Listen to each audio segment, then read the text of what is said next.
তো হ্যালো বন্ধুরা, আমরা চলে যাচ্ছি টাটা। সেজন্য শাশুড়ি মা দেখো মনটা খারাপ, এদিকে ভাইছে আসছে পুরা, তাও ভিতর মনটা খারাপ ছিল। তো কি করবে বলো, আমরা যেতেই হবে আমাদেরকে।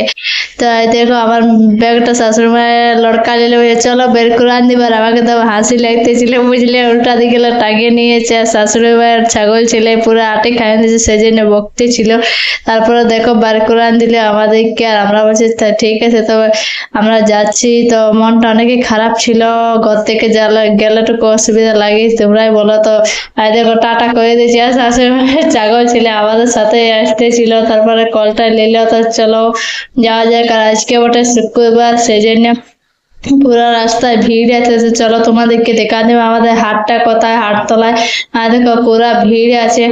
আজকে হাট ভরা, শুক্রবার বটলো মানে, সেই জন্য পুরা ভিড় ছিল। তো তোমরা কে কে হাটটাকে আসো অবশ্যই বলবে কমেন্ট করে, ঠিক আছে। আর আমরা আমার শাশুড়ি মা হাট থেকে চলে এসেছে হাট করে, আর আমরা সবজি পাতি নিয়ে যাচ্ছি। তো দেখো কত ভিড় আছে, মানে বাইক পুরা ভিড় হয়। আমি অনেকবারও আসিনি, তো ভিড়টা দেখে আসার টাইমে পকোড়িটা খাইয়ে নিলি, আর বলছি চলো তাহলে নাস্তাটা করে নিল। ঠিক আছে, বাই বাই, টাটা।